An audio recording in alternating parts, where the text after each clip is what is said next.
This is the Scary Movie Clubcast. Live from the Clubhouse, it's the Scary Movie Clubcast. This is Amanda. And Nadine. And tonight we watched I Know What You Did Last Summer. Dun dun dun. So I Know What You Did Last Summer. We focus in on a group of high school seniors who are friends, because it's two couples who are all buddies, and they have this one night where a terrible accident occurs, and they all make a pact to keep it secret, this horrible thing that they've done. But someone knows and is tormenting them. Right, I have fun facts. She's been prepping them for weeks, guys. That is a totally true statement. She didn't remember that she had to do it on our way to church and then do it all through church. Oh, and this, I didn't even mention, this is going to be a book versus movie, so not just a regular movie review. Yeah, we read. I didn't know until you had mentioned that there was a book, that I was like, there's a book? I know, I literally almost just was like, I knew. But you said it. But we're going to start with just some straight up movie facts first. Kevin Williamson wrote the screenplay in the early 90s, but no one was buying it. He couldn't sell it because slashers were dead. They were so passé and not cool. But in 95, he was house sitting at a friend's house, and according to what I read, he got shining cabin fever vibes while he was staying there. And there's also news stories about the Florida Gainesville Ripper, and it inspired him to write the screenplay for Scream, which he did in 48 hours. Oh, man. And he was able to sell that to the studios, which gave him an opening to sell I Know What You Did Last Summer. Wild. I know. Interesting. But Scream isn't based off a book. No. Interesting. Yeah, Scream's just his brainchild. It makes total sense to me that they're done by the same person, because they're my two favorite slashers, for sure. Yeah, they give similar vibes, for sure, and just, style of them, I think. And the fact that there's, an actual story, you know? Oh, yeah. Because I really appreciate that. I wonder how the original, the first script that he wrote for I Know What You Did Last Summer looked like, because I wonder how much he kept from the book to the thing. Because obviously the final product is very different. Yes. So different. But yeah, so Scream came out in 96. I Know What You Did Last Summer came out the next year. What? They're all great. I know. And so here's a fun fact. Melissa Joan Hart actually turned down the role of Julia James. And that's the only other person who could have taken it that I would have found acceptable. And when you gotta have 3 names to take this role. You really do. To be in this movie, even. Yeah, you truly. Ryan Felipe is the only one who gets away with it. Yeah. But he's awful. Yeah. And we like him less for it. Yeah. I mean, not just for that, but... Yeah. And when asked why she didn't take it, she said, I just thought it was another ripoff of Scream. They have, similar vibes, but they are also very different. And, I mean, she obviously didn't know that I Know What You Did Last Summer was actually written first, so technically Scream's a ripoff of I Know What You Did Last Summer, if anything. Yeah. And that leads us to some more interesting casting facts. Stokely Chaplin sought out actors who were beautiful and likable. Yeah, they are, except for Ryan. Yeah. But they really are, though. They are, beautiful and likable. Yes, and these are my J-Love and Sarah facts. So Jennifer Love Hewitt actually auditioned for Helen, and Sarah Michelle Gellar actually auditioned for Julie. I can see that. I could actually really see that, because Sarah Michelle, in particular, could do either. So easily. Yes, so easy. I'm not as convinced about Jennifer Love Hewitt being able to do either, but I can imagine why, her agent or whoever would send her out for the other one, because Helen's stacked. But, also, I also see it as, maybe, a more strategic career move, because, this is, her first, role as an adult, literally. She had just turned 18. So she's probably looking for something that wasn't, the sweet good girl kind of role. Yeah. And they were like, no, but you are. But you are the sweet good girl, so... Something that I liked in the fun facts, Jennifer Love Hewitt had just been in a movie along Scream Queen Jamie Lee Curtis in House Arrest prior to filming.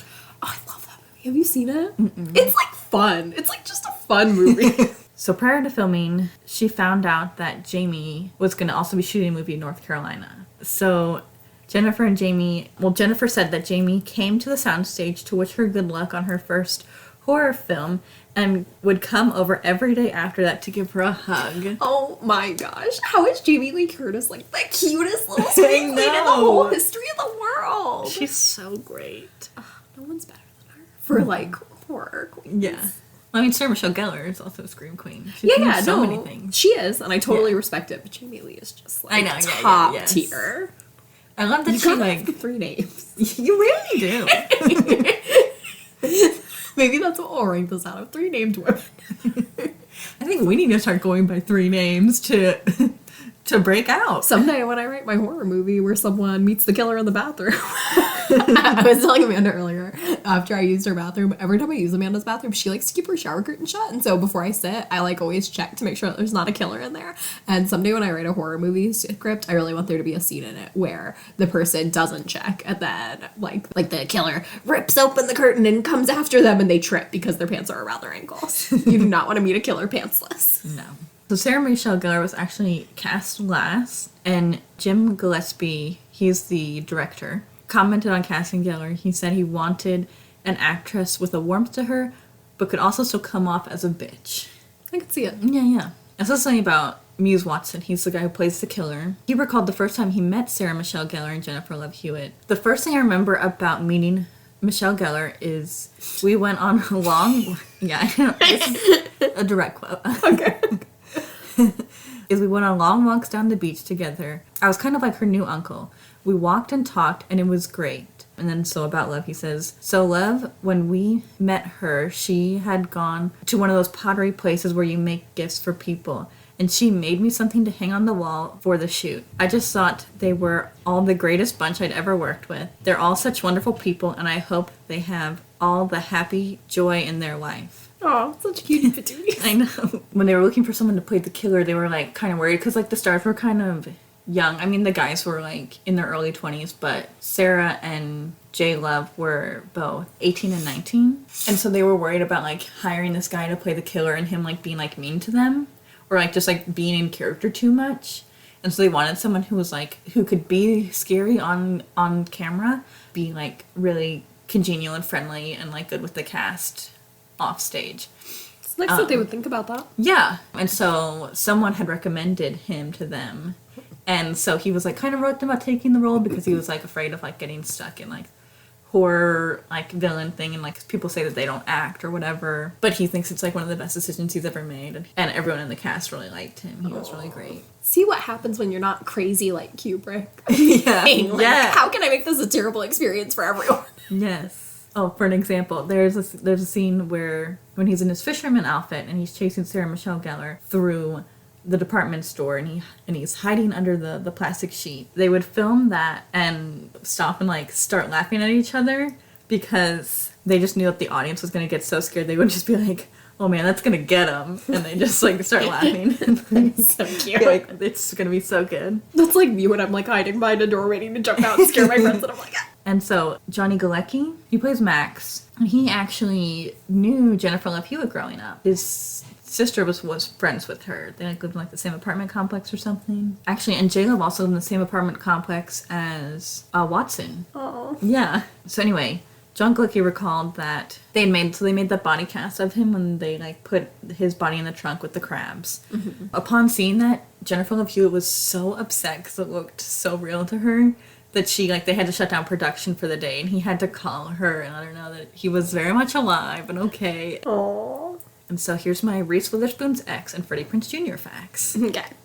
Reese Witherspoon actually helped Ryan Felipe get this job. Really? She had auditioned for one of the roles, but then she withdrew. Which makes sense. Like, I could have seen her. You know, yeah, yes. It's not crazy. And then she recommended Ryan Felipe, who was her boyfriend at the time, to play Barry. They were like a little bit hesitant on casting him, too, because he is like a skinny guy, or he was in this movie. And he's supposed to be playing a college quarterback, so it just doesn't like quite fit, because he's been like a freshman quarterback in a high school team. Yeah. But anyway, so Ryan Felipe revealed to the Huffington Post that he had received, this is funny, he received an out-of-the-blue text message on July 2017. It said, "Hello, old friend." It was from Muse Watson. It was supposed to be a friendly gesture, and it was like kind of creepy. That is so good. Because it was 2017, so it would have been like an anniversary if it came out in 1997. Oh, yeah. That's funny. And then, so, as we know, Freddie Prinze Jr. and Sarah Michelle Gellar, they meet in this movie. And they don't have that many scenes together. But Freddie had volunteered to like chauffeur her from like where they were staying, like down to like set from Southport to Wilmington and whatever while shooting, and that's like about a 15-minute drive. And so they would just like chat and like talk and fall in love.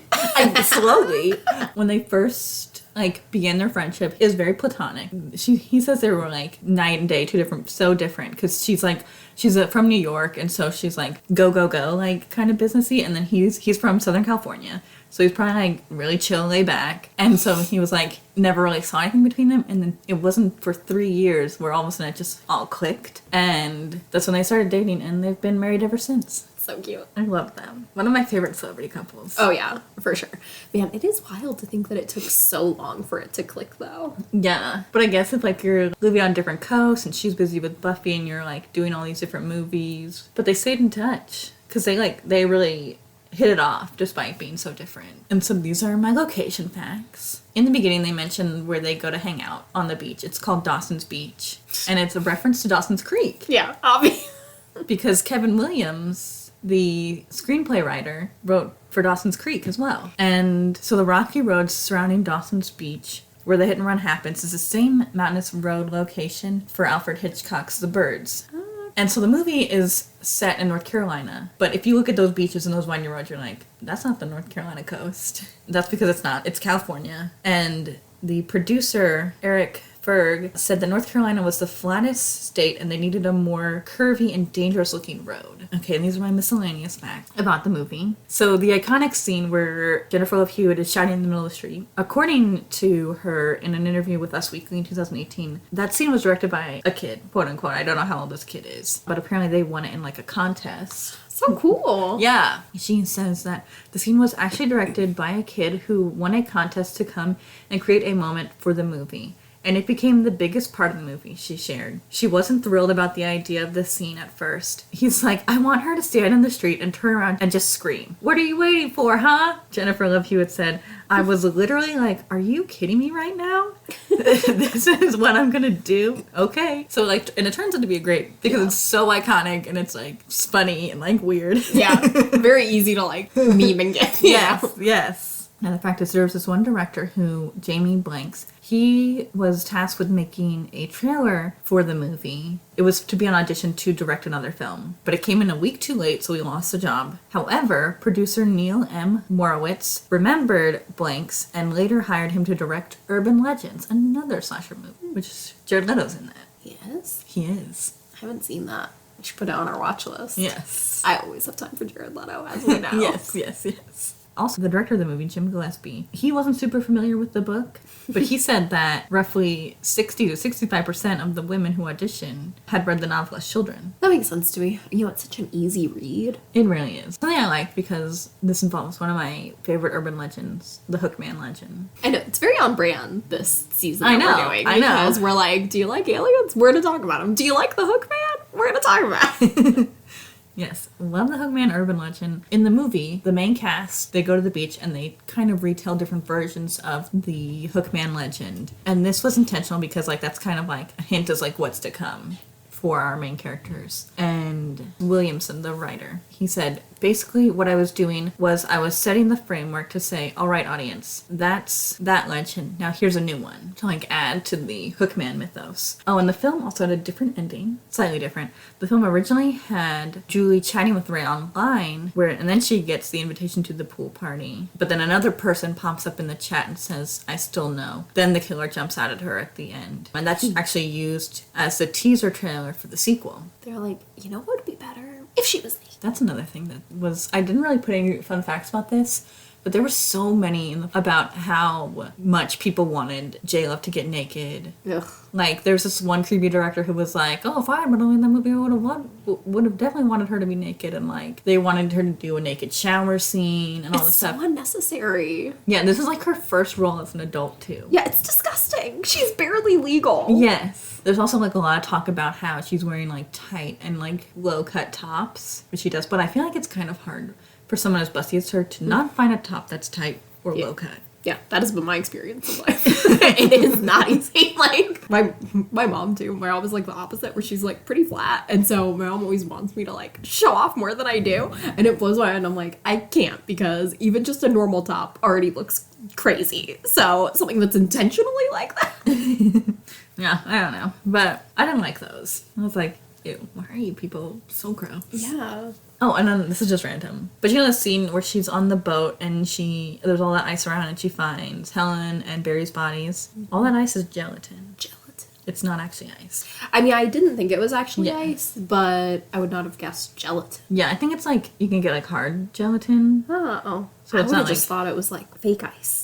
Yeah. Like, you know, some I mean, plastic version. Maybe that of is what they use for like the fake ice in movies and stuff, but they did it to keep her more comfortable so she could move around more comfortably. In my mind, I would have just thought that it was because ice would be a hassle to work with. It would be a hassle. Because otherwise, to me, it is noticeable that it's not real ice. Yeah, it also because doesn't help that you she's don't very see- pale, so Yeah. her skin would get red. Yeah, and you don't see her breath at all. Yeah, we're similar complexions, and if we were like crawling around in ice, you would see it. Like, you would know. Okay, book facts. Ha ha ha. Finally, Louise Duncan, the writer, so she got the idea for the book because one night she was making dinner and her daughter, Carrie, was having a conversation with a friend in the kitchen. Carrie told her friend about this boy that interested her, and her friend was considering what to wear on her upcoming date. The two eventually found out that they were talking about the same boy. Duncan began to wonder what happens if that boy had deliberately implanted himself into the lives of the two girls he knew were friends, and if he built up a different personality to present to each one of them. Duncan later also read a story of a hit and run in a newspaper, which led to her incorporating one into the novel. Also, the original book is published in 1973, but on October 5th, 2010, Little Brown reissued the novel in paperback with updates to modernize some of the content. So that's why there's like cell phones, like, I don't know, not living in the 70s. Oh, yeah. And then like they changed. I think it was like the Vietnam War they changed to the Iraq War. Yeah, I did think to myself at one point, being like, why do they have cell phones? Like, I thought that this came out a long time ago. I did think that at one point. But I guess I was just like, I guess I was wrong about when it came out. But no, that makes me kind of mad at Audible that they didn't, like, give me the option of which one to listen to. Because I for sure would have picked the original. Oh, I laughed at this review when I was looking at these facts while I was sitting next to Nadine in church. And so this is why I've incorporated this one, because this is quite the burn. Complete Reviews MA Orthopher gave the story a B- rating, stating that the story was reasonably suspenseful, guilt-ridden thriller, but that the writing and some of the plot is very, very basic. Yeah, I mean, I think that's kind of fair. Yeah. Duncan was also vehemently opposed to her novel becoming a slasher film, stating she was appalled in one interview, and that is due to the fact that her youngest daughter was murdered by an unknown assailant in 1989. Okay, that I didn't know. I knew didn't that know she that like either. hated it. Like, I knew that she hated the movie, but I didn't. That's upsetting. Yeah. She said, as a mother of a murdered child, I don't find violent death something to squeal and giggle about. Her original book wasn't that far off from the slasher, though. It's still a bunch of guilty teenagers stalked and terrorized by a murderous madman. They all make it out alive in the book, though. Yeah. Oh my gosh, that's crazy. Wait, so what happened to her daughter? Is this the same daughter who was on the phone, you think? I don't know. It says her youngest daughter, so I don't know. Because I already spent an hour reading fun facts. That's crazy. I know, but then you read the craziest one. Wow. I mean, but these movies also helped her book sell like hotcakes after this. Of course, but I wonder if she sold the movie rights, like... She could have sold the movie rights. Kevin wrote the movie and he wasn't able to sell it to a studio, so it wasn't like she sold the rights to a studio and they were just sitting on them. So maybe she, like, hadn't even thought about selling the rights until they came to her and were like, we want to do this. But then she did it. Yeah, like, you have a choice. Yeah, you can be like, no. Because, I mean, clearly, like, your book had probably already done fairly well. Like, given a whole different level of success Yes. and money and stuff. But if you weren't hurting for the money, then don't blame them for your choice. I know, unless like the version that they were initially planning on doing was going to be very different. But I don't. Seeing as how he wrote Scream, Yeah. I don't see how it was going to be too much different from like what's on screen to what was in his original script. Yeah, If and anything, really... you think it would be worse. Yeah, and really, if you're writing a slasher, like, I get that no one dies in the book, and that's kind of nice, but, I mean, slasher's gotta slash. Like, Yes. If no one dies, it doesn't feel like a slasher. I know. I don't think it would even be a good movie. Like, if you're even, like, not trying to make it specifically a horror slasher movie, if it's just, like, this, like, mystery movie about a psycho and then he doesn't kill anybody, is he really even scary? That's crazy, though. That was sad about her daughter.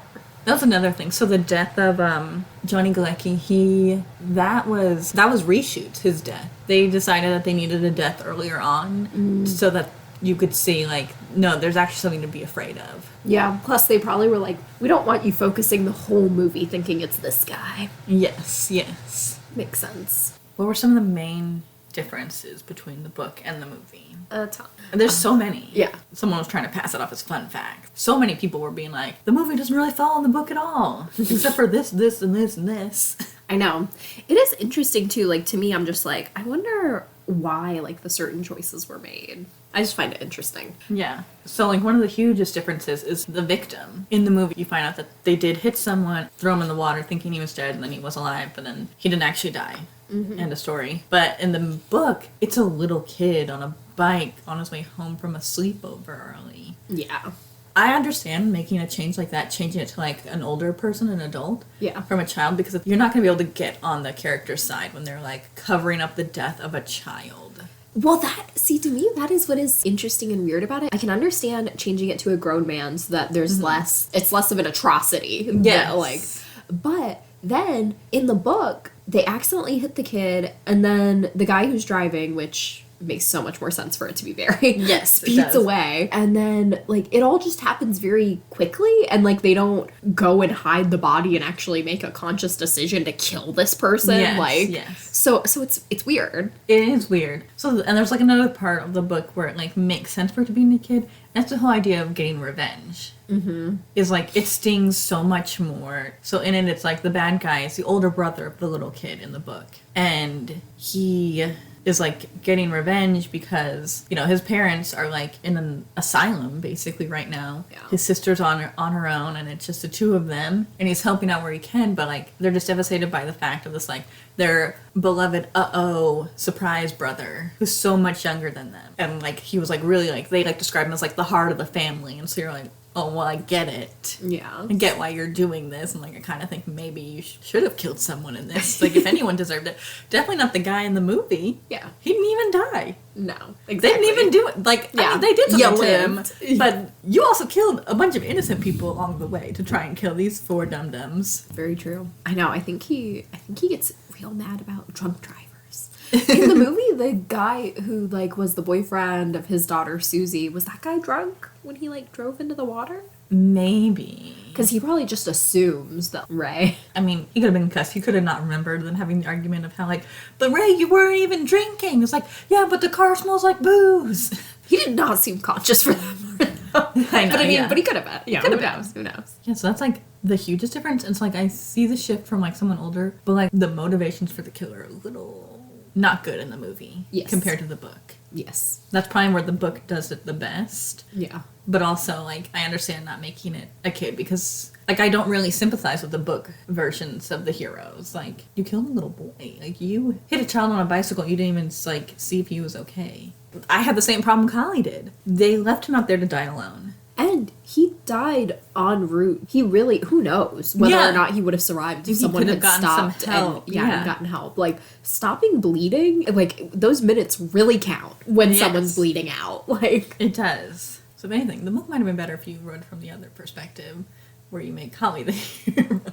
I definitely mostly blamed Barry, though, in the book. Oh, yeah, 100%, because he's driving, and it's just like... And he's such a bully Yeah, I mean, just like... in the movie, yeah. Yeah, in the that movie. part definitely translated. I mean, Movie Barry is, like, maybe a little bit better, because he, like... I don't know, like, at the end it seems like he's, like, gonna get back at Sarah Michelle Gellar. He does show up after she gets her hair chopped off, even though he told you to yell at the two of them about the note. But Bookberry was disgusting. Yeah. Oh, probably the other, like, biggest thing is, like, your fun fact about what, like, sparked the idea of the book for the author. For sure, in the book, the guy does present himself as, like, someone who could date these two women. Yeah. And does date Julie. It's gross. And that obviously doesn't happen. Yeah, also, he's, like, kind of grossly too old to date Julie in the book. 'Cause she's, like, just a senior, and then isn't he, like, 25? I mean, I don't even think that he's necessarily 25. I think that they describe him as being, like, just a few years older. I always thought he was much older. I mean, it is inappropriate. And I mean, Yeah. he's done, like, a whole tour. Yeah. Yeah. So he's already done, he's, like, spent his time in basic and, like, all that stuff, and he did a whole tour and then came back and is, like... But if he enlisted when he was 18... I guess. Yeah, I mean, it's an inappropriate age difference. And also, that's another thing with, like, rewriting the time frame. Something that wouldn't have been as big of a deal in the 70s could be a different... Yeah, now. truly. Because also, then also, like, changed, like, he's an Iraq war vet, so I don't know how many tours he did, versus Vietnam, like, how long the tours would have been then versus now. Yeah. Like, are you just there till, like, the war is over? Because I will say, too, I think that it's also different when the people already knew each other. Like, if they had gone to high school together and they only had, like, a few years different, and then, you know, but he was that much older. It's different when those people start dating, whereas when you've been out of high school for years and you meet a girl who's in high school and you start to, that's very different and very creepy. Yeah. Once you've left those high school doors, that's it. He was doing it for revenge. Yeah, worse. Creepier and worse. But I think it's a very, like, funny thing, like, how, like, apathetic Julie is towards the relationship. She's just like, this is just to keep my mom off my case.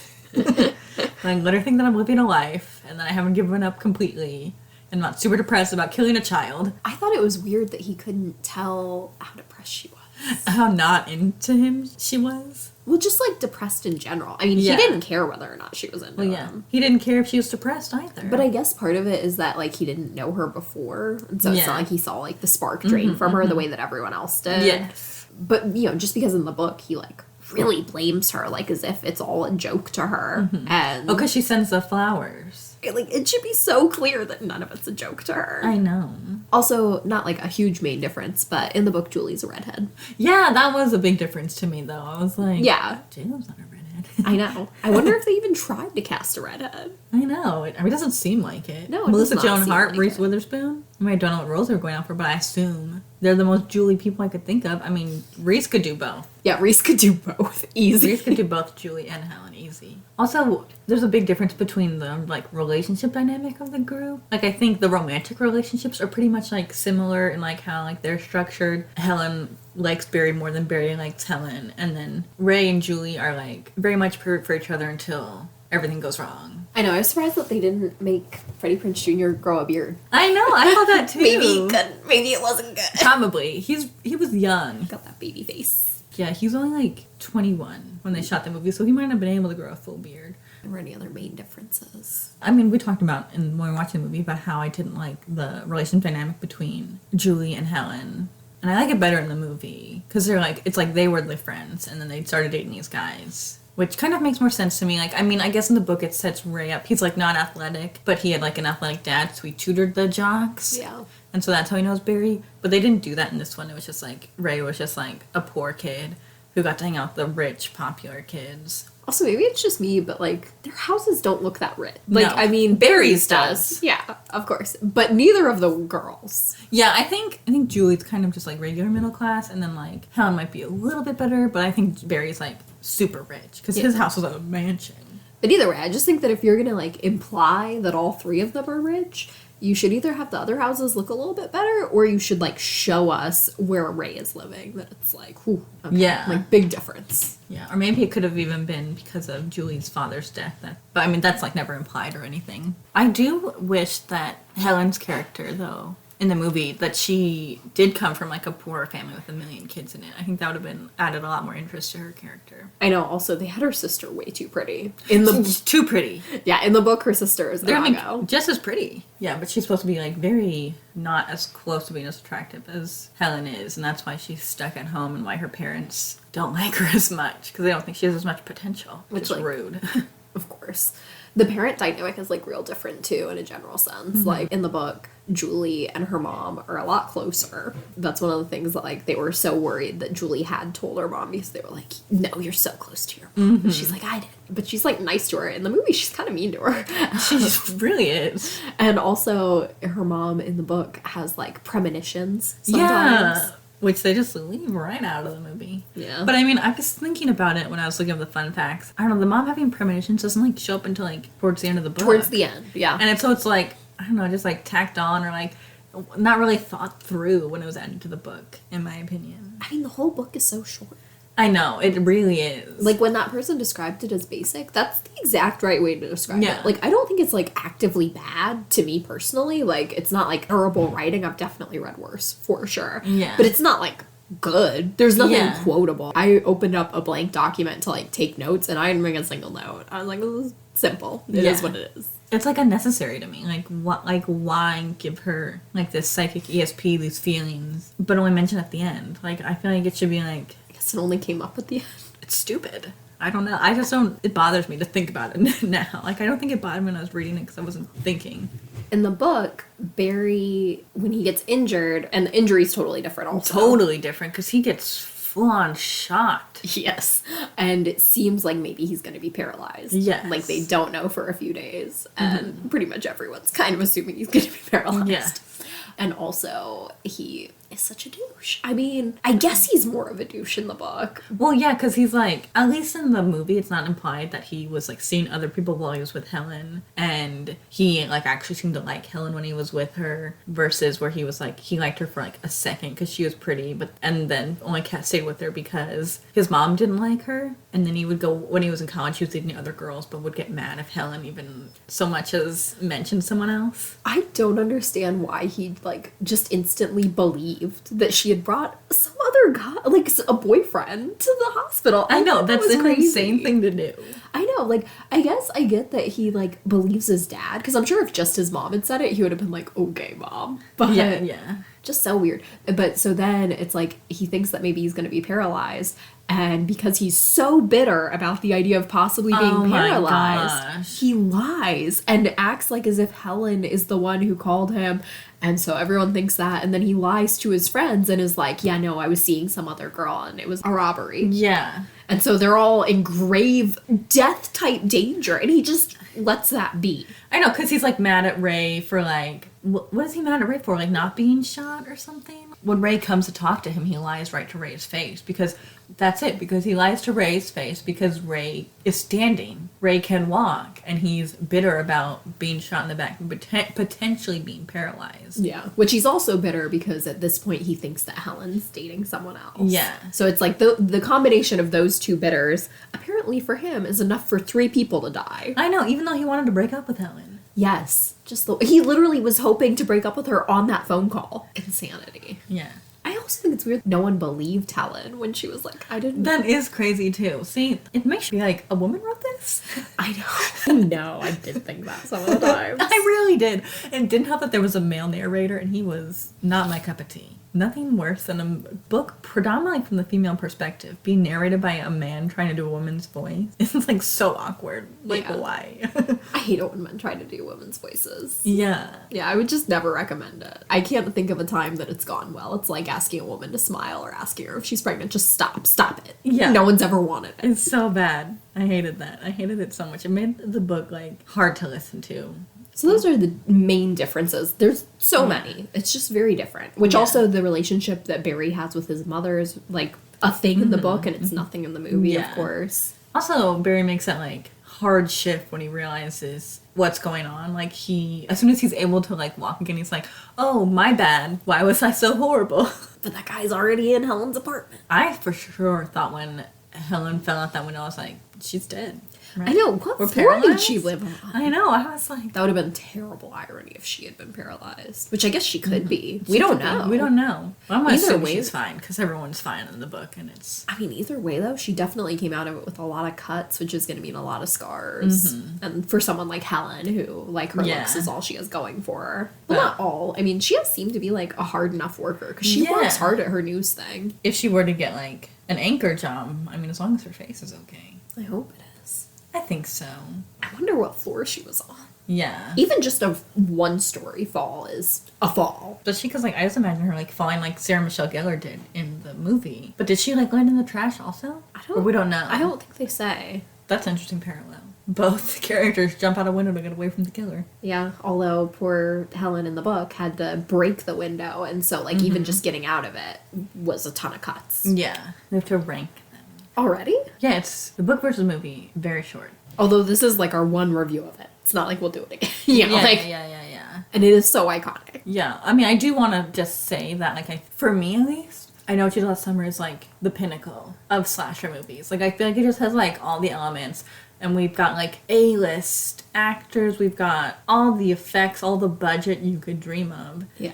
And it's, like, still a slasher that takes slashing seriously. Yes. And, I mean, Scream is, like, in its own category. It's both a slasher, but it's also parodying the genre at the same time. So good. And so it's, like... They're both great. Its own separate work of art. But, like, I think this is so peak, like, slasher cliches and everything you could want. And... While still being, like, just a good movie. Yeah. Yeah. Again, like, we love almost the whole cast. Yes, love. Because honestly, even Ryan Felipe, I love to hate him. I don't mind watching stuff with him. Yeah, I mean, it's fine. So I just think it's like, I just think it's got a lot of the great elements. It's like, it takes place during the summer. We've got a stocky killer that we don't get to see. He's got an iconic weapon. Yeah. We've got beautiful people running around doing stupid stuff. Over the top drama. Like, people's hair getting cut. Like... Oh man.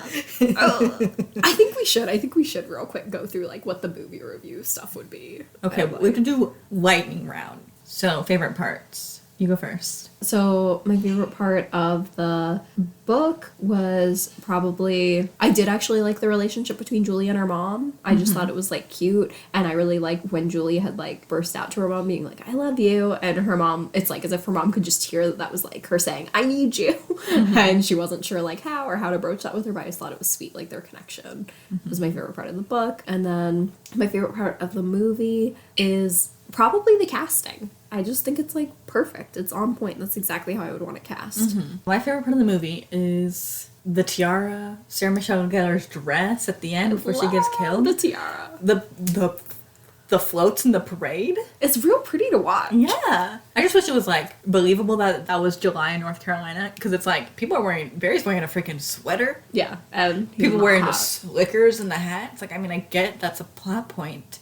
That they realize everyone in town dresses like that. But, like, also, it's July in a southern state. Like, it's hot and humid. Ain't nobody wearing that much clothing. Which also, I looked it up while we were watching, guys, and I can't find any of those, like, crowns, and I really want one. So, it's very similar to the Peach Fuzz mask. If anyone sees it, get it for club. It's so good. Favorite part of the book? Do I have one? I don't know, the book was just so basic. I was like, okay, this is a book. Read it like a hot minute ago. Yeah, I did read it a couple weeks ago, but I don't know, maybe... I kind of like the parts where, like, Collie and Helen are interacting at the pool, because he's very smooth. Like, he knows how to get Helen's attention without even trying, because, you know, Helen, she's very focused on Barry, and she's, like, all about Barry, and, like, she sees the future, the end game, Barry. But then Collie comes in, and he's like, your boyfriend sucks. I'm here. I'm kind of good looking. And I know just the right things to get your attention. Least favorite parts? I should let you do your movie ones first because I have two. My least favorite part of the book was just how much Helen liked Barry so much more than Barry liked Helen. And Barry is trash. And oh my gosh, it just made me so angry the whole time. I like when her dad was talking about it because the sister was all angry being like, she has it all. And he's like, well, when she has someone who loves her, she'll have it all. And the sister was like, she has Barry. And he's like, I didn't say someone who like wants her. He's like, I mean someone who like loves her. I would say the part I didn't like in the book, other than the like added in last minute psychic abilities of the mom, it's gonna be just Helen and Julie's relationship. Like, I don't like how Helen is selfish and like guarded also because like she intentionally doesn't have friends because she's like, I'm here to win.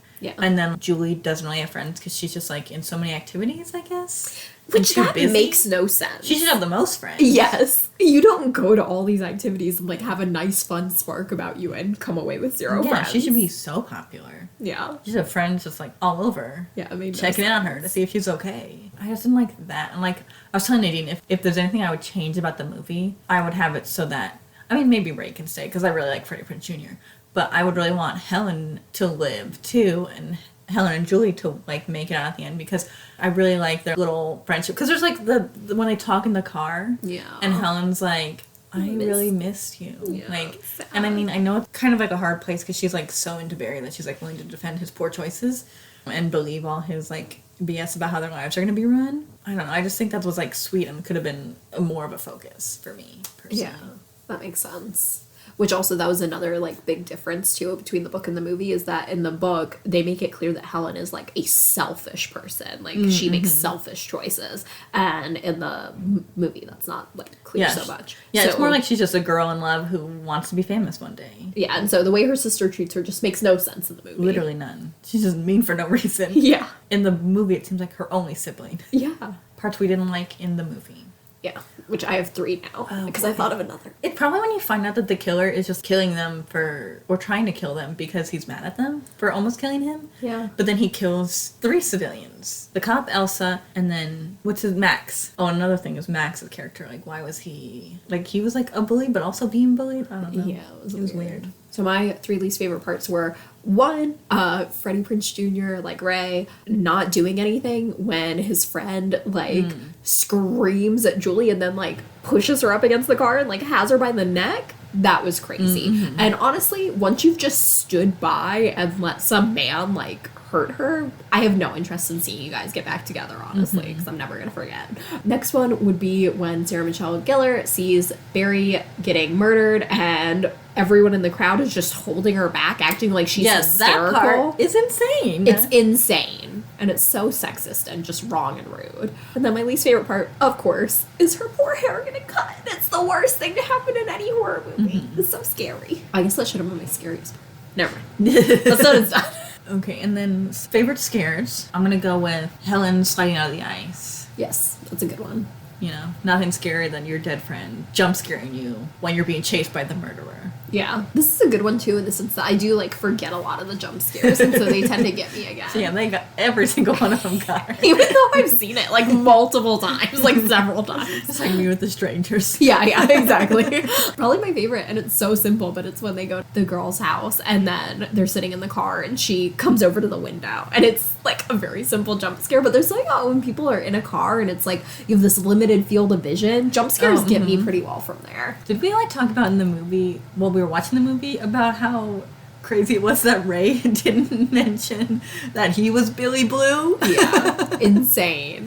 Freaking Julie goes all the way out to whatever her name's house in the boondocks. Yeah. And the whole time Ray's just like, I'm Billy Blue. Oh, so rude. Also, so creepy to have dated that girl. It is very weird. That's like, you're like, wait, what? Ultimately, I feel like this movie could have done better with a more feminine touch in the writing or directing department. Yes. Like a female co-writer or... Yeah, but not Louise's female touch. director. She don't get it. Yeah, no, she don't get it. The 70s, man, the patriarchy really messed with people. I know. Funniest parts? I did like when Julie comes up to his boat and he's like, come aboard. I mean, there's just like the screaming out in the middle of the road, and they're like, and then it's also kind of funny when you think about how Helen and Barry are just standing there, and she's like in the road, spinning around, screaming. It is good. I also love when Freddie Prinze comes over to them and he's like, I've been looking everywhere for you guys. And then Ryan Phillippe is like, you're gonna die, and punches him in the face. Just no hello, no anything, just fist to face. So good. Okay, so now book review. Yeah. Oh, we didn't do our scares from the book. Oh yeah, we sure didn't. That part for me was scary when she like walks in the apartment. He's like in there. Yeah. That whole thing was scary. And It's then he's very like intense. taking the hinges Yeah, off. and she's like in the bathroom trying to escape, and then she falls out the window, and you don't know if she's okay. Yeah. And then just jumps to freaking Julie and her clairvoyant mother, right? Yeah. I mean, I guess it's scary when Julie's being choked, but also her mom's right in that. So, like, Yeah. I don't really believe that she's gonna die. Yeah, no. I was like, wait, this is happening? And I wanted Barry to die, so. Yeah, I was shook when I got to the end of the book and no one died. I was like, what am I reading? What are we ranking out of? Thrift store prom dresses? Oh, yeah. I thought that moment was so cute in the book. I know, it was really well done in the book, I did think. Yeah, and to be like, look at this dress. I mean, because you or I wouldn't bat an eye if someone got a prom dress from a thrift store and be like, No. oh my gosh, wow, what a find. Exactly. Why didn't you take me with you? Yeah. Well, then Julie just handles it really well, and Helen's embarrassed that she got it at a thrift store, but she's like, oh my gosh, this is beautiful. I know. Well, and her sister's like intentionally trying to make it Yes. terrible. I'm gonna give it like 2 out of 5 thrift store prom dresses. That's being generous. I do not really care for the book. I would give it 3 out of 5 thrift store prom dresses. I didn't think it was bad. Like, to me, I've read bad books, and to me, it wasn't like a miserable drudgery. Also, though, it's very short, so that makes it real easy. To me, this is like an airport book. This is like the type of book that you buy, you read on vacation, and then you never think about again. Well, because I was also able to like predict that Bud and Collie were like the same person pretty early on. I was like, clearly it's Bud / Collie. They're the same person. They're the brother of whoever. So I was like, what am I even reading this for? No one's dying. Yeah. I figured it out. And then the male narrator really, really took a lot of the joy out of it for me. Because, like, I also thought his voice was, like, not just that he was a man, but also he should be reading something boring like textbooks. He didn't really convey any of the, like, intensity that should come with a thriller novel to me. What are we going to rank the movie out? I'm going to give it 4.5 out of 5 Croaker Queen crowns. Because I do think it's a pinnacle, but it's not perfect. I do really like it, though. It is definitely, like, one of my favorite slashers. I will give it 4.7 Croaker Queen crowns for 96. Oh, and we have to pick between them. And this one's an easy pick. It's the movie. It's so far and beyond. The movie is, like, so much better to me than the book. I did literally not enjoy the book, obviously. I know. It's almost always the book, but not this time, guys. Yeah, no, truly. Oh yeah, if you guys are interested in the Hook Man, listen in for the rest of season 5 because we will be covering him in great detail. Yes. You can follow us on Facebook, Instagram, and Twitter at Scary Movie Clubcast, and subscribe to our channel on YouTube. See you next movie night, and don't forget, there are 63 days until Halloween. Bye. Bye!